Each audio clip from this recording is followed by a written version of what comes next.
ಪಂಡಿತೋತ್ತಮರೇ, ನಿಮ್ಮ ದರ್ಶನದಿಂದ ನಾನು ಪುನೀತನಾದೆ.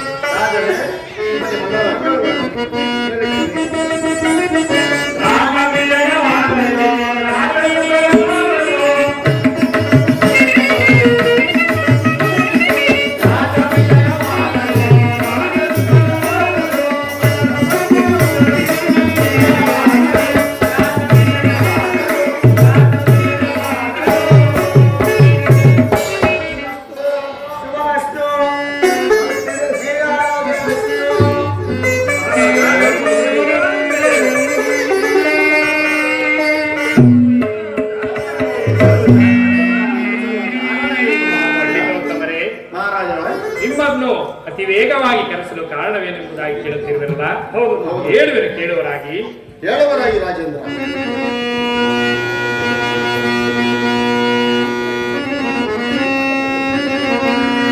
ಕರುಣಿಸಿ ವರದರಣಿ ಸುರರೆ ಲಾಲಿಸಿ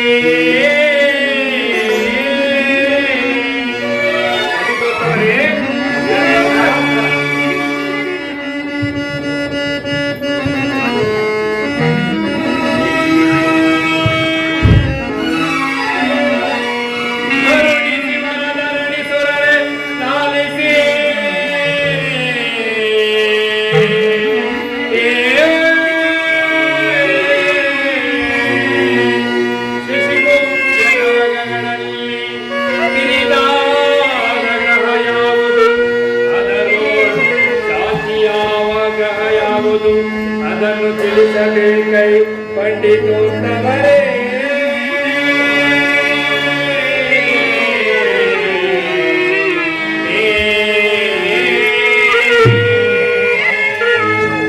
ಪಂಡಿತೋತ್ತಮರೇ, ಶಿಶಿಮುಖ್ಯ ನವಗ್ರಹಗಳಲ್ಲಿ ಶ್ರೇಷ್ಠವಾದ ಗ್ರಹ ಯಾವುದು, ಶಾಂತಿಯಾದ ಗ್ರಹ ಯಾವುದು, ಫಲದಾಯಕವಾದ ಗ್ರಹ ಯಾವುದು ಹಾಗೂ ಮಾನವರಿಗೆ ಹಿಡಿದು ಕಾಡುವ ಗ್ರಹ ಯಾವುದು ಎಂಬ ವಿಚಾರವನ್ನು എന്നೊಡನೆ ಭಕ್ತಿಯಿಂದ ತಿಳಿಸಬೇಕೆಂಬುದಾಗಿ ಬೇಡಿಕೊಳ್ಳುತ್ತೇನೆ.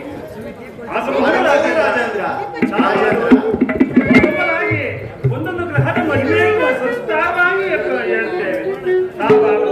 ಕಂಕಣ ಬಸದಾರಿಯಾಗಿ ತಾವು ಸಹ ಗ್ರಹಗಳನ್ನ ಭಕ್ತಿಯಿಂದ ಪೂಜಿಸುತ್ತಾ ಕೇಳುವರಾಗಿ ರಾಜೇಂದ್ರ. ಆಗಲಿ ಪಂಡಿತೋತ್ತಮರೇ, ನಿಮ್ಮ ಆಜ್ಞೆಯಂತೆ ಆ ನವಕಗಳ ಪೂಜೆಯನ್ನು ಮಾಡಿಸಿ ಆ ನವಕಗಳ ವಿಚಾರವನ್ನೂ ತಿಳಿಯುತ್ತೇನೆ. ಆಗಲಿ ರಾಜೇಂದ್ರ. ನಾನಾದರೂ ಆ ಸೂರ್ಯದೇವರ ವಿಚಾರವನ್ನು ಹೇಳುವುದು ಮನವಿಟ್ಟು ಆಲಿಸಿ ರಾಜೇಂದ್ರ. ಆಗಲಿ ಪಂಡಿತೋತ್ತಮರೇ.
ಅಕ್ಷತೆಯನ್ನಿಟ್ಟು ಎಕ್ಕದ ಪತ್ರೆಯನ್ನಿಟ್ಟು ಭಯ ಭಕ್ತಿಯಿಂದ ಪೂಜಿಸಿದವರು ಅಂತವನ ಶಕ್ತಿಯನ್ನು ಕೊಟ್ಟು ಕಾಪಾಡೋನು.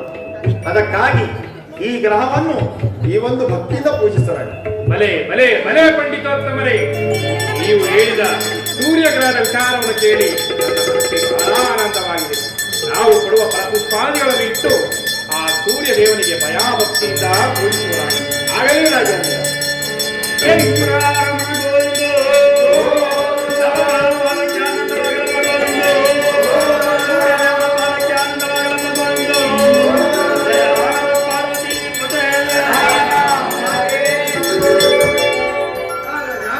ಪಂಡಿತೋತ್ತಮರೇ, ನಾನು ಎರಡನೇ ಗ್ರಹವಾದಂತಹ ಚಂದ್ರನ ಮಹಿಮೆಯನ್ನು ಹೇಳುವನು ಕೇಳುವ. ಆಗಲಿ ಪಂಡಿತೋತ್ತಮರೇ. ಚಂದ್ರನೆಂಬ ಗ್ರಹವು ತಾನು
ಭಲೆ ಭಲೆ ಪಂಡಿತೋತ್ತಮರೇ, ನೀವು ಹೇಳಿದ ಚಂದ್ರನ ವಿಚಾರವನ್ನು ಕೇಳಿ ನನ್ನ ಮನಸ್ಸಿಗೆ ಬಹಳ ಆನಂದವಾಗಿದೆ. ನಾವು ಕೊಡುವ ಫಲಪುಷ್ಪಾದಿಗಳನ್ನು ಇಟ್ಟು ಆ ಚಂದ್ರಗ್ರಹವನ್ನು ಭಯಭಕ್ತಿಯಿಂದ ಪೂಜಿಸುವರಾಗಿದೆ.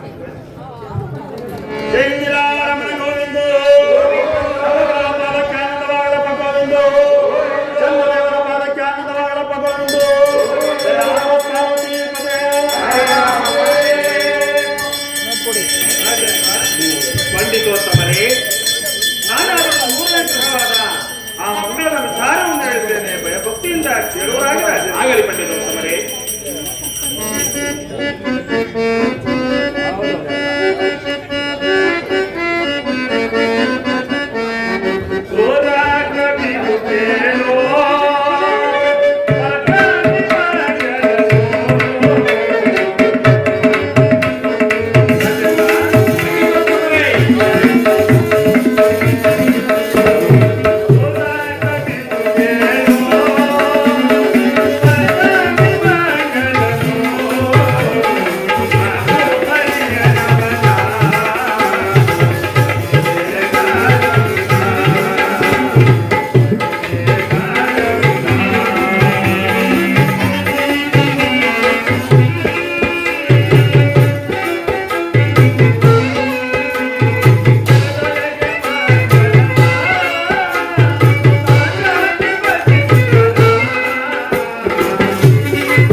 ಉದ್ಭವವಾದಂತಹ ಗ್ರಹ ರಾಜೇಂದ್ರ.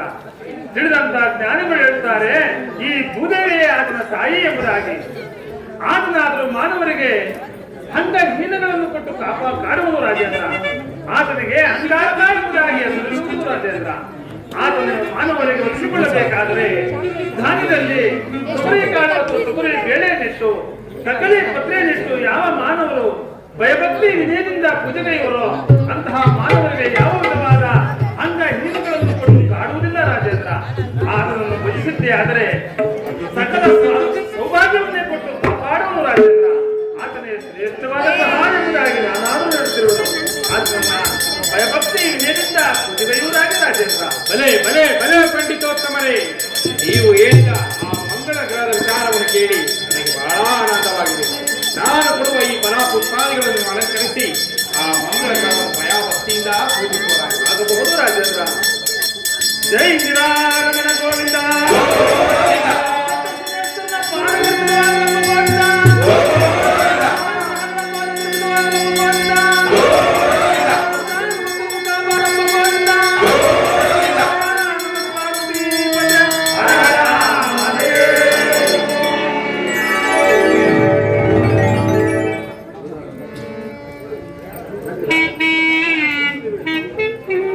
ರಾಜೇಂದ್ರ, ನಾಲ್ಕನೆಯ ಗ್ರಹವಾದಂತಹ ಆ ಬುಧದೇವನ ವಿಚಾರವನ್ನು ಹೇಳಿದ್ದೇನೆ. ಸುದ್ದಿಯಿಂದ ಆಗಲಿ ಪಂಡಿತೋತ್ತಮರೇ.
ಮಹಾರಾಜ, ಪಂಡಿತೋತ್ತಮರೇ, ಬುಧಗ್ರಹವಾದವು ಚಂದ್ರ ತಾರೆಯವರ ಮಗನೇ ಬುಧಗ್ರಹ ರಾಜೇಂದ್ರ. ಈ ಬುಧಗ್ರಹವಾದ ಮಾನವರಿಗೆ ಯಥೇಚ್ಛವಾದ ಆದಾಯವನ್ನು ಕೊಟ್ಟು ಕಾಪಾಡುವುದರಿಂದ ಈತನನ್ನ ಕಾಮುಡಿಗ ಜಾತಿ ಎಂಬುದಾಗಿ ಪರಿಗಣಿಸಿದ್ದಾರೆ ರಾಜೇಂದ್ರ. ಈತನು ಆದರೂ ಮಾನವರಿಗೆ ಒಲಿಸಿದ್ದೇ ಆದರೆ ಮಾನವರಿಗೆ ಅಪಾರವಾದ ಬುದ್ಧಿಶಕ್ತಿಯನ್ನು ಕೊಟ್ಟು ಕಾಪಾಡುವುದು ರಾಜೇಂದ್ರ. ನಾವಾದರೂ ಒಲಿಸಿಕೊಳ್ಳಬೇಕಾದ್ರೆ ಧಾನ್ಯದಲ್ಲಿ ಹೆಸರು ಕಾಳು ಅಥವಾ ಹೆಸರು ಬೇಳೆಯನ್ನಿಟ್ಟು ಹಸಿರು ವಸ್ತ್ರವನ್ನಿಟ್ಟು ಉತ್ತರಾಯಣ ಪತ್ರೆಯನ್ನಿಟ್ಟು ಯಾವ ಮಾನವರು ಭಯಭಕ್ತಿ ವಿನಯದಿಂದ ಪೂಜೆಗೈವರೋ ಅಂತಹ ಮಾನವರಿಗೆ ಆ ಬುಧದೇವನ ಬುದ್ಧಿ ಐಶ್ವರ್ಯ ಕನಕನಕ ವಸ್ತುಗಳನ್ನೆಲ್ಲವನ್ನು ಕೊಟ್ಟು ಕಾಪಾಡುವುದು ರಾಜೇಂದ್ರ. ಆದ್ದರಿಂದ ತಾವು ಸಹ ಬುಧದೇವನನ್ನ ಭಕ್ತಿಯಿಂದ ಪೂಜೆಗೈಯುವುದಾಗಿ ರಾಜೇಂದ್ರ. ಬಲೆ ಬಲೆ ಬಲೆ ಪಂಡಿತೋತ್ತಮರೇ, ನೀವು ಹೇಳಿದ ಬುಧಗ್ರಹದ ವಿಚಾರವನ್ನು ಕೇಳಿ ನನ್ನ ಮನಸ್ಸಿಗೆ ಬಹಳ ಆನಂದವಾಗಿದೆ. ನಾವು ಕೊಡುವ ಫಲಪುಷ್ಪಾದಿಗಳನ್ನು ಇಟ್ಟು ಆ ಬುಧಗ್ರಹವನ್ನು ಭಯಭಕ್ತಿಯಿಂದ ಪೂಜಿಸುವರಾಗಿದೆ. ಓದು ರಾಜೇಂದ್ರ. ಜೈ ಶ್ರೀರಾಮನ ಗೋವಿಂದ.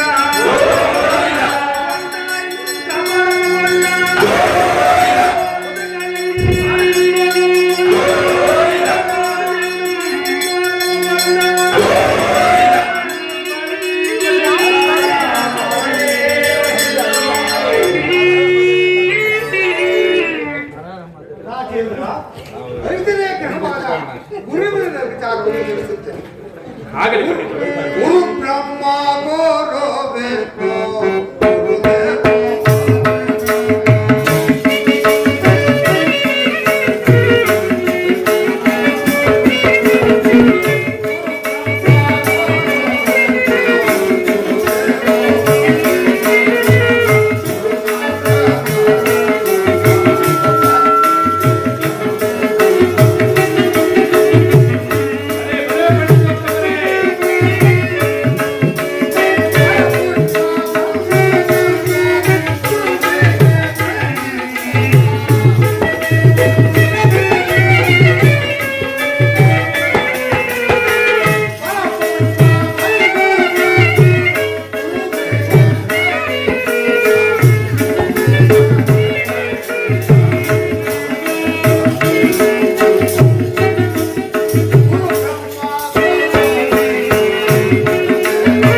ಬಹಳ ಶ್ರೇಷ್ಠನೆಂದು ಗುರುವಿನ ಪೂಜೆಯನ್ನು ಅಲಂಕರಿಸಿದರು. ಪುಣ್ಯ ಪಡಬೇಕು ರಾಜೇಂದ್ರ. ಭಲೇ ಪಂಡಿತೋತ್ತಮರೇ, ನೀವು ತಿಳಿಸಿದ ಆ ಗುರುಗ್ರಹದ ವಿಚಾರವನ್ನು ಕೇಳಿ ನನ್ನ ಮನಸ್ಸಿಗೆ ಬಹಳ ಸಂತೋಷವಾಗಿದೆ. ನಾವು ಕೊಡುವ ಫಲಪುಷ್ಪಾದಿಗಳನ್ನು ಇಟ್ಟು ಆ ಗುರುಗ್ರಹವನ್ನು ಭಯ ಭಕ್ತಿಯಿಂದ ಪೂಜಿಸುವುದಾಗಿದೆ.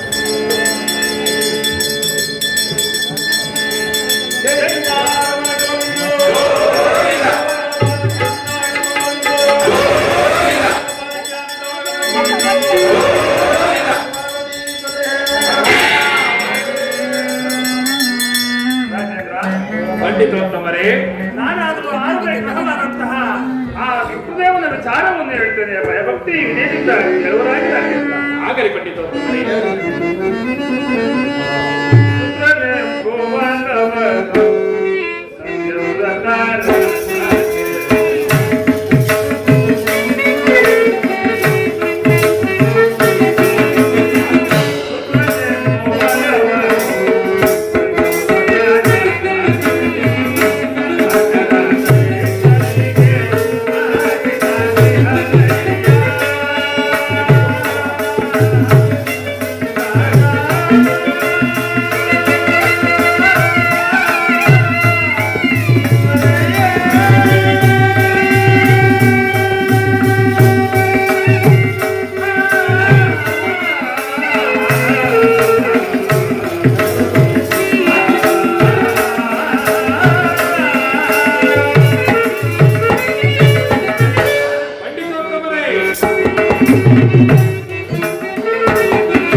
ಈ ಸುಖದೇವನಾದರೂ ಮೃದುಮಹಾಸ್ಯ ಮೊದಲು ರಾಜೇಂದ್ರ, ತಾಯಿಯಾದರೂ ಖ್ಯಾತಿ ಎಂಬುದಾಗಿ ಈತನಾದರೂ 64 ಕೋಟಿ ರಾಕ್ಷಸರಿಗೆ ರಾಜೇಂದ್ರ. ಈತನ ಹೃದಯದಲ್ಲಿ ಅಮೃತವೆಂಬ ಕಳಸವಿರುವುದು ರಾಜೇಂದ್ರ. ಸತ್ತವರನ್ನ ಬದುಕಿಸಬಲ್ಲಂತಹ ಶಕ್ತಿ ಈತನಿಗಿರುವುದು ರಾಜೇಂದ್ರ. ಆದ್ದರಿಂದ ಇಂತಹ ಸುಖದೇವನನ್ನ ನಾವು ಮಾನವರಾದರೂ ಒಲಿಸಿಕೊಳ್ಳಬೇಕಾದ್ರೆ ದಾನದಲ್ಲಿ ಅವರೇ ಕಾಳು ಅಥವಾ ಅವರೇ ಬೇಳೆನ್ನಿಟ್ಟು ಪತ್ರೆಯನ್ನಿಟ್ಟು ಯಾವ ಮಾನವರು ಭಯಭಕ್ತಿ ವಿನಯದಿಂದ ಪೂಜೆ ಕೈವರೋ ಅಂತಹ ಮಾನವರಿಗೆ ಬೇಡಿದ ವರಗಳನ್ನೇ ಕೊಟ್ಟು ಕಾಪಾಡುವನು ರಾಜೇಂದ್ರ. ಆದ್ದರಿಂದ ನಾನು ಹೇಳುತ್ತಿರುವ ಆ ಸುಖದೇವನೇ ಶ್ರೇಷ್ಠವಾದ ಗ್ರಹ ಎಂಬುದಾಗಿ ಹೇಳ್ತಿದ್ದೇನೆ. ತಾವು ಸಹ ಭಯಭಕ್ತಿಯಿಂದ ಪೂಜಿಸಿದೆಯಾದರೆ ತಮಗೂ ಸಹ ನೀವು ಬೇಡಿಕೊಂಡಂತಹ ವರವನ್ನ ಬೇಪಾಲಿಸುವುದು ರಾಜೇಂದ್ರ. ಭಲೇ ಭಲೇ ಭಲೇ ಪಂಡಿತೋತ್ತಮರೇ, ಆ ಚಿತ್ರಗಳ ವಿಚಾರವನ್ನು ಕೇಳಿ ನನ್ನ ಮನಸ್ಸಿಗೆ ಬಹಳ ಆನಂದವಾಯಿತು. ನಾವು ಕೊಡುವ ಪ್ರತಿಪಾದಿಗಳನ್ನು ಇಟ್ಟು ಆ ಚಿತ್ರಗಳನ್ನು ಭಯಭಕ್ತಿಯಿಂದ ಪೂಜಿಸುವರಾಗಿ. ಜೈ ಶ್ರೀರಾಮನ ಗೋವಿಂದ.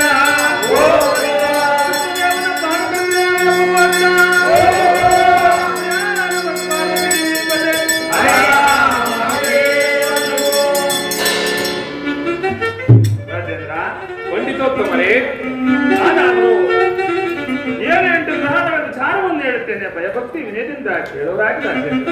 ಆಗಲಿ ಪಂಡಿತೋತ್ತಮರೇ.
ಸಮುದ್ರ ಮಧ್ಯಭಾಗದಿದ್ದಂತಹ ಮಂದರಾಜ ಪರ್ವತವನ್ನ ಮಂತನ್ನಾಗಿಸಿಕೊಂಡು ಆದಿಶೇಷನನ್ನ ಅಗ್ಗವನ್ನಾಗಿ ಮಾಡಿಕೊಂಡು ದೇವತೆಗಳೊಂದು ಕಡೆ ರಾಕ್ಷಸರು ಒಂದು ಕಡೆ ಆ ಮಂತನ್ನ ಕಳೆಯುವ ಕಾಲದಲ್ಲಿ ಸಮುದ್ರದ ತಳಭಾಗದಲ್ಲಿ ಉದ್ಭವವಾದಂತಹ ಅಮೃತವನ್ನ ಯಾವ ರಾಕ್ಷಸರು ದೇವತೆಗಳು ನಾನು ಪಾನ ಮಾಡಬೇಕೆಂಬುದಾಗಿ ಪಂಥ ಬಿದ್ದು ರಾಜೇಂದ್ರ, ಆವಾಗ ಇವರೇನಿಗೂ ಸಮನಾಗಿ ಬಳಸುತ್ತೇನೆ ಎಂಬುದಾಗಿ ಶ್ರೀಮನ್ನಾರಾಯಣನಾದರೂ ಮೋಹಿನಿಯ ರೂಪವನ್ನು ತಾಳಿ ಇಬ್ಬರನ್ನ ಪಂದ್ಯದಲ್ಲಿ ಬೇರೆ ಬೇರೆ ಕುಂದಿರಿಸಿ ಆ ಅಮೃತವನ್ನ ದೇವತೆಗಳಿಗೆ ಉಣಬಡಿಸುತ್ತಿರುವಾಗ ಕುಂಭಕನೆಂಬ ರಕ್ಕಸನಾದರೂ ಆ ಮಾಯಾವೇಷಧಾರಿಯಾಗಿ ಸೂರ್ಯಚಂದ್ರನ ಮಧ್ಯಭಾಗದಲ್ಲಿ ಕುಳಿತಿದ್ದಾನೆ ಮಹಾರಾಜ ರಾಜೇಂದ್ರ.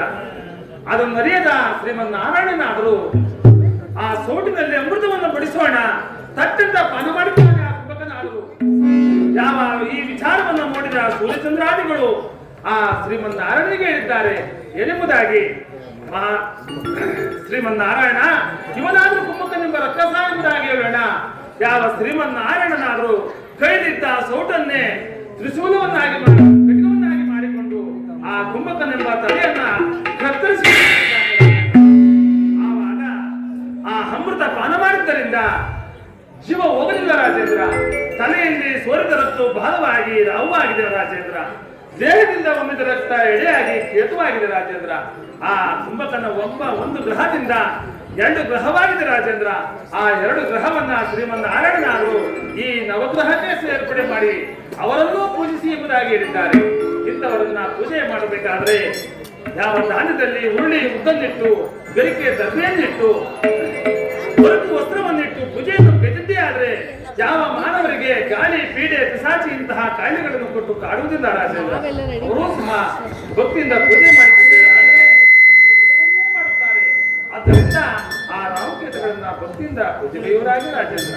ಮನೆ ಪಂಡಿತೋತ್ತಮರೇ, ನೀವು ಹೇಳಿದ ರಾಮಕೇತಗಳ ವಿಚಾರವನ್ನು ಕೇಳಿ ನನ್ನ ಮನಸ್ಸಿಗೆ ಬಹಳ ಸಂತೋಷವಾಗಿದೆ. ನಾವು ಕೊಡುವ ಫಲಪುಷ್ಪಾದಿಗಳನ್ನು ಇಟ್ಟು ಆ ಜೋಡಿ ಪೂಜೆಯನ್ನು ಮಾಡುವರಾಗಿ. ಜೈ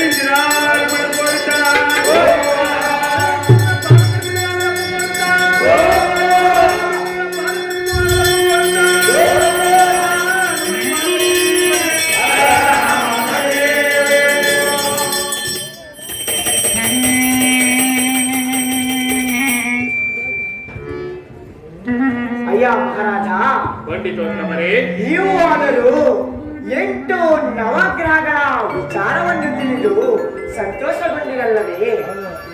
ಈಗ ನಾನು 9ನೇ ಗ್ರಹವಾದ ಆ ಶನಿದೇವರ ವಿಚಾರವನ್ನು ತಿಳಿಸುವೆನು ಮಹಾಪ್ರಭು. ಪಂಡಿತೋತ್ತಮರೇ, ನಿಮ್ಮ ಸರ್ವರನ್ನು ಕರೆಸಿದ್ದೇ ನಾ ಶನಿದೇವರ ವಿಚಾರವನ್ನು ತಿಳಿಯುವುದಕ್ಕಾಗಿ. ನನ್ನ ಮನಸ್ಸಾದರೂ ಆತುರದಿಂದ ಆ ಶನಿದೇವರ ವಿಚಾರವನ್ನು ತಿಳಿಯಬೇಕೆಂದು ಬೇಡುತ್ತಿದೆ. ಆದ್ದರಿಂದ ಆ ಶನಿದೇವರ ವಿಚಾರವನ್ನು ಸಾಂಗವಾಗಿ ಭಯಭಕ್ತಿಯಿಂದ ತಿಳಿಸುವಲಾಗಿ. ಅಯ್ಯ ಮಹಾಪ್ರಭು, ಆ ಶನಿದೇವರ ವಿಚಾರವನ್ನು ತಿಳಿಯುವ ಮೊದಲು ನಿಮ್ಮ ಮನೆಯನ್ನು ಯಾವ ರೀತಿಯಲ್ಲಿ ಶುದ್ಧಿಗೊಳಿಸಿರುವುದು ಅದೇ ರೀತಿಯಲ್ಲಿ ನಿಮ್ಮ ಮನಸ್ಸನ್ನು ಶುದ್ಧಿಗೊಳಿಸಿ ಭಕ್ತಿಯಿಂದ ಕೇಳುವುದಾದರೆ ಮಾತ್ರ ಆ ಶಿವದೇವರ ವಿಚಾರವನ್ನು ನಿಮ್ಮೊಡನೆ ತಿಳಿಸುವುದು. ಕೇಳುವಿರಾ ಮಹಾಪ್ರಭು? ಆಗಲಿ ಪಂಡಿತೋತ್ತಮರೇ, ನೀವು ಹೇಳಿದಂತೆ ಏಕಾಗ್ರತೆ ಭಯ ಭಕ್ತಿಯಿಂದ ಆ ಶನಿದೇವರ ವಿಚಾರವನ್ನು ಕೇಳಲಿ. ಸಾಂಗವಾಗಿ ತಿಳಿಸುವರಾಗಿ ಪಂಡಿತೋತ್ತಮರೇ. ಶನಿಯ ಮಹಿಮೆಯ ಪೇಳುವೆನು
ಹೇಳುತ್ತಿರುವರು ಮಹಾಪ್ರಭು? ಏನು ಪಂಡಿತೋತ್ತಮರೇ, ಎಲ್ಲ ಗ್ರಹಕ್ಕೆ ಶ್ರೇಷ್ಠನಾದವರು ಈ ಶನಿದೇವನೇ. ಹೌದು ಮಹಾಪ್ರಭು. ಹಾಗೂ ಆತನಾದರೂ ಕಾಲ ಭೈರವನನ್ನೇ ಪೂಜಿಸುವನೇ. ಹೌದು ಭಲೇ ಮಹಾಪ್ರಭು. ಭಲೇ ಪಂಡಿತೋತ್ತಮರೇ, ಅನಂತರ ತಿಳಿಸುವರಾಗಿ. ಮಹಾಪ್ರಭು, ಈ ಶನಿದೇವರನ್ನು ಕಂಡರೆ ಹರಿಹರ ಬ್ರಹ್ಮಾದಿಗಳು ಗಣಗಣನೆ ನಡುಗಿ ಬೆದರಿ ಬೆಂಡಾಗಿ ಓಡುವರು ಮಹಾಪ್ರಭು. ಅಬ್ಬಬ್ಬಬ್ಬಬ್ಬಬ್ಬಬ್ಬ, ಏನು ಹೇಳಿದೆ ಪಂಡಿತೋತ್ತಮರೇ?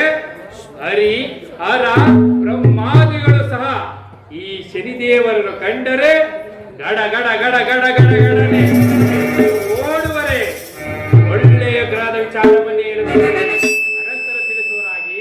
ಅಯ್ಯ ರಾಜೇಂದ್ರ, ಈ ಶನಿದೇವರೇನಾದರೂ ಒಲೆದರೆ ಸುಖ ಭೋಗ ಸಂಪತ್ತುಗಳನ್ನು ಕೊಟ್ಟು ಕಾಪಾಡುವನು. ಈತನೇನಾದರೂ ಮುನಿದರೆ ಕಡು ಕಷ್ಟಗಳನ್ನು ಕೊಟ್ಟು ಕಾಣದೆ ಬಿಡುವವನಲ್ಲ ಮಹಾರಾಜ. ಭಲೇ ಭಲೇ ಪಂಡಿತೋತ್ತಮರೇ, ಈತನೇನಾದರೂ ಒಲಿದರೆ ಸಿರಿ ಸಂಪತ್ತು ಅನೇಕ ಐಶ್ವರ್ಯಗಳನ್ನು ಕೊಟ್ಟು ಕಾಪಾಡುವನು.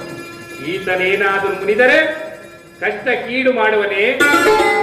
ಒಳ್ಳೆಯ ಗ್ರಹದ ವಿಚಾರವನ್ನೇ ಹೇಳುತ್ತಿರುವೆ. ಅನಂತರ ತಿಳಿಸುವರಾಗಿ. ಅಯ್ಯ ಮಹಾರಾಜ, ಈ ಶನಿದೇವರ ಇಷ್ಟು ವಿಚಾರವನ್ನು ತಿಳಿದು ಸಂತೋಷಗೊಳ್ಳಬೇಡಿ. ಆತನ ಜನ್ಮ ರಹಸ್ಯವನ್ನು ತಿಳಿಸುವ ಮೊದಲು ಆ ಶನಿದೇವರಿಗೆ ಪ್ರಥಮ ಪೂಜೆಯನ್ನು ಸಲ್ಲಿಸುವರಾಗಿಲ್ಲ. ಆಗಲಿ ಪಂಡಿತೋತ್ತಮರೇ, ನೀವು ಹೇಳಿದ ವಿಚಾರವನ್ನು ಕೇಳಿ ನನ್ನ ಮನಸ್ಸಿಗೆ ಬಹಳ ಸಂತೋಷವಾಗಿದೆ. ನಾವು ಕೊಡುವ ಪ್ರಪುಷ್ಪಾದಿಗಳನ್ನು ಇಟ್ಟು ಆ ಶನಿದೇವರಿಗೆ ಭಯ ಭಕ್ತಿಯಿಂದ ಪೂಜಿಸುವರಾಗಿ. ಗೋವಿಂದ, ಶನಿದೇವರ ಪಾದಾರ ವೇಗದಿ ಗೋವಿಂದ, ನವಗ್ರಹಗಳ ಪಾದಾರ ವೇಗದಿ ಗೋವಿಂದ, ಜೈ ನಮಃ ಪಾರ್ವತಿ ಪದಯೇ. ಅಯ್ಯ ಮಹಾರಾಜ, ಈಗ ಕೇಳುವರಾಗಿ ಆ ಶನಿದೇವರ ಜನ್ಮ ವೃತ್ತಾಂತವನ್ನು ನಿಮ್ಮೊಡನೆ ತಿಳಿಸುವೆನು ಮಹಾರಾಜ. ಆಗಲಿ ಪಂಡಿತೋತ್ತಮರೇ. ಶನಿಯು ಜನ್ಮಿಸಿದ ಮಹಾರಾಜ, ಪಂಡಿತೋತ್ತಮರೇ, ಶನಿಯು ಜನ್ಮಿಸಿದ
ನಡುಕಾಡಿನ ಮಧ್ಯಭಾಗದಲ್ಲಿ ಜನನವಾಗಿದ್ದಾರೆ ಮಹಾಪ್ರಭು. ಈ ವಿಚಾರವನ್ನು ಅರಿತ ತಂದೆಯಾದ ಸೂರ್ಯನಾರಾಯಣನಾದರೂ ನನಗೆ ಗಂಡು ಮಗು ಜನಿಸಿದೆ ಎಂಬುದನ್ನು ಅರಿತು ತನ್ನ 7 ವರ್ಷದ ರಥವನ್ನು ಏರಿ ನಡುಕಾಡಿನ ಮಧ್ಯಭಾಗಕ್ಕೆ ಬಂದು ಇಳಿದು ಆ ಸೂರ್ಯದೇವರಾದರೂ 3 ಹೆಜ್ಜೆ ನೇಗ್ತಾ ತನ್ನ ಮಗನನ್ನು ಕಪ್ಪು ರೂಪ ಜಡಜಂಗುಮ ಕಣ್ಣಾದರೂ ವಕ್ರ ದೃಷ್ಟಿ ಗಗನ ಮಾರ್ಗ ದೃಷ್ಟಿ ಒರೆಯಲ್ಲೂ ಹಾಗೆ ಮಹಾಪ್ರಭು. ಏನು ಪಂಡಿತೋತ್ತಮರೇ, ಆ ಶನಿದೇವರು ಜನನವಾದಾಗ ಕಪ್ಪು ರೂಪ, ಜಡೇ ಜಂಗಮ, ವಕ್ರ ದೃಷ್ಟಿ, ಓರೆ ಹಲ್ಲು, ಬಲೆ ಬಲೆ ಬಲೆ ಪಂಡಿತೋತ್ತಮರೇ, ಅನಂತರ ತಿಳಿಸುವರಾಗಿ. ಅಯ್ಯ ಮಹಾರಾಜ, ಇದನ್ನು ನೋಡಿದ ತಂದೆಯಾದ ಸೂರ್ಯನಾರಾಯಣನು ಛೇ, ನನ್ನಂತ ಸುರಸುಂದರನಾದ ಸೂರ್ಯನಾರಾಯಣನಿಗೆ ಇಂತಹ ಕಪ್ಪು ರೂಪವಾದ ಮಗು ಜನಿಸಬಹುದೇ? ಇಲ್ಲ, ಇಲ್ಲೇನೋ ಮೋಸ ನಡೆದಿದೆ ಎಂಬುದಾಗಿ ಮನಸ್ಸಿನಲ್ಲೇ ಕಳಂಕವನ್ನು ಪಡೆದಿದ್ದಾರೆ ಸೂರ್ಯನಾರಾಯಣನಾದರೂ. ಇದನ್ನು ಅರಿತ ಪುಟ್ಟ ಬಾಲಕನಾದ ಶನಿದೇವರಾದರೂ ಏನು ನನ್ನ ತಾಯಿಯ ಮೇಲೆ ನನ್ನ ತಂದೆಗೆ ಕಳಂಕವೇ ಎಂಬುದಾಗಿ ಹೇಳಿ ಒಂದೇ ಒಂದು ಬಾರಿಗೆ ಸೂರ್ಯನಾರಾಯಣ ಮೇಲೆ ಕ್ರೂರ ದೃಷ್ಟಿಯನ್ನು ಬಿಟ್ಟು ಸೂರ್ಯನಾರಾಯಣನ ಅಂಗಾಂಗವೇ ಕುಷ್ಠರೋಗವಾಯಿತು ಮಹಾಪ್ರಭು. ಏನು ಹೇಳುತ್ತಿರುವೆ ಪಂಡಿತೋತ್ತಮರೇ? ಹುಟ್ಟಿದ ತಕ್ಷಣವೇ ತನ್ನ ಪಿತನಾದ ಸೂರ್ಯದೇವನಿಗೆ ಪುತ್ರರೋಗವನ್ನು ಕೊಟ್ಟನೆ. ಹೌದು ಮಹಾಪ್ರಭು. ಒಳ್ಳೆಯ ಪುತ್ರನ ವಿಚಾರವನ್ನು ಹೇಳುತ್ತಿರುವಿರಿ, ಅನಂತರ ತಿಳಿಸುವರಾಗಿ. ರಥಕ್ಕೆ ಸಾರಥಿಯಾಗಿದ್ದ ಅರುಣನ ಕೈಕಾಲುಗಳು ಎಳವನಾದವು. ಏನು ಪಂಡಿತೋತ್ತಮರೇ? ರಥಕ್ಕೆ ಸಾರಥಿಯಾದ ಅರುಣನ ಕೈಕಾಲುಗಳು ಎಳವನಾದರೆ ಅನಂತರ ತಿಳಿಸುವರಾಗಿ. 7 ವರ್ಷದ ನೇತ್ರವೂ ಹಿಂಗಿ ಹೋದವು ಮಹಾಪ್ರಭು. ಏನು ಪಂಡಿತೋತ್ತಮರೇ? 7 ಅಶ್ವದ ನೇತ್ರಗಳು ಕಾಣದಂತಾಯಿತೆ. ಬಲೆ ಬಲೆ, ಅನಂತರ ತಿಳಿಸುವರಾಗಿ. ಮಹಾಪ್ರಭು, ಇಡೀ ಲೋಕವೇ ಅಂಧಕಾರವಾಯಿತು. ಇದನ್ನು ನೋಡಿದ 333 ಕೋಟಿ ದೇವಾನುದೇವತೆಗಳು ಇದೇನಿದು, ಇಡೀ ಪ್ರಪಂಚವೇ ಅಂಧಕಾರವಾಗಿದ್ದಲ್ಲ ಎಂಬುದಾಗಿ ಹೇಳಿ ಸೂರ್ಯನಾರಾಯಣನಿಗೆ ಏನಾಗದಿರಬಹುದು ಎಂಬುದಾಗಿ, ಇದಕ್ಕೆ ಕಾರಣಕರ್ತರಾದರೂ ಯಾರೆಂಬುದಾಗಿ ಅಲ್ಲಿ ಬಂದು ನೋಡ್ತಿರಬೇಕಾದರೆ ತಂದೆಗೆ ದುಷ್ಟರೋಗ ಕೊಟ್ಟ ಶನಿದೇವರೇ ಇದಕ್ಕೆಲ್ಲ ಕಾರಣಕರ್ತರು ಎಂಬುದಾಗಿ ಅರಿತು ಆ ದೇವಾನುದೇವತೆಗಳೆಲ್ಲರೂ ಆ ಶನಿದೇವರ ನಾಮಾಂಕಿತವನ್ನು ಕೊಂಡಿರುತ್ತಾರೆ. ನಂತರ ಪತಿಯ ಕಷ್ಟವನ್ನು ನೋಡಲಾಗದ ಛಾಯಾದೇವಿಯಾದರೂ ತನ್ನ ಮಗನಲ್ಲಿ ಪ್ರಾರ್ಥಿಸುತ್ತಿದ್ದಾಳೆ. ಪತಿ ಮಾಡಿದ ಅಪರಾಧವನ್ನು ಮನ್ನಿಸು ಕಂದ ಎಂಬುದಾಗಿ ಆ ಪುಟ್ಟ ಬಾಲಕನಾದ ಶನಿದೇವರಲ್ಲಿ ಪ್ರಾರ್ಥಿಸಿದಾಗ ಆ ಸೂರ್ಯನಾರಾಯಣನಿಗೆ ಯಥಾಸ್ಥಿತಿ ಆಯಿತು. ಅನಂತರ ತಿಳಿಸುವರಾಗಿ. ರಥಕ್ಕೆ ಸಾರಥಿಯಾಗಿದ ಅರುಣನ ಕೈಕಾಲುಗಳು ಬಂದವು ಮಹಾಪ್ರಭು. 7 ವರ್ಷದ ನೇತ್ರಗಳು ಬಂದವು. ಇಡೀ ಪ್ರಪಂಚವೇ ಅಂಧಕಾರದಿಂದ ಬೆಳಕಾಯಿತು ಮಹಾಪ್ರಭು. ಆದ್ದರಿಂದ ಈ ಶನಿದೇವನು ತನ್ನ ತಂದೆಯನ್ನೇ ಬಿಟ್ಟವನಲ್ಲ ಮಹಾಪ್ರಭು. ಆದ್ದರಿಂದ ಆ ಶನಿದೇವರನ್ನು ಮತ್ತೊಮ್ಮೆ ಭಯಭಕ್ತಿಯಿಂದ ಪೂಜಿಸುವರಾಗಿ ಮಹಾಪ್ರಭು, ಪೂಜಿಸುವರಾಗಿ.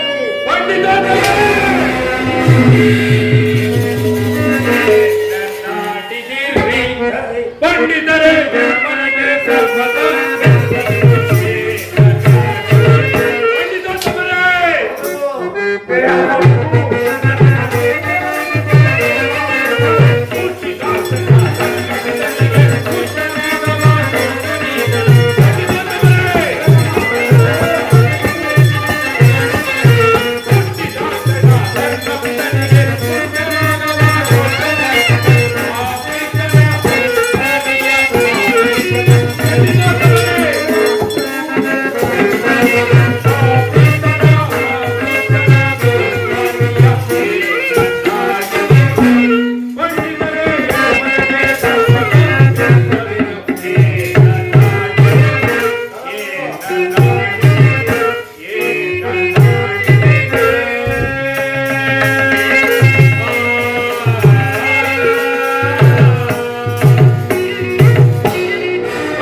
ತೀರಬೇಕಾದರೆ ಹುಟ್ಟಿದ ತಕ್ಷಣವೇ ತನ್ನ ಪಿತನಾದ ಸೂರ್ಯ ದೇವನಿಗೆ ಹುಟ್ಟ ರೋಗವನ್ನು ಕೊಟ್ಟ ಪುತ್ರನೇ ಇಲ್ಲ ಚಾಂಡಾಲ ಪುತ್ರ.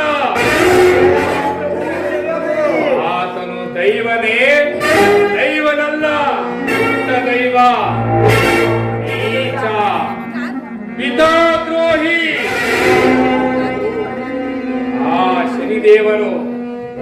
ಆ ಶನಿದೇವರು ಅಂತಹ ಪರಾಕ್ರಮನೇ ಆತನ ವಿಚಾರವನ್ನು ಈ ನನ್ನ ಕಳಿಂಗಾಪುರದಲ್ಲಿ ಇನ್ನೊಮ್ಮೆ ಉಚ್ಚಾರಣೆ ಮಾಡಿದರೆ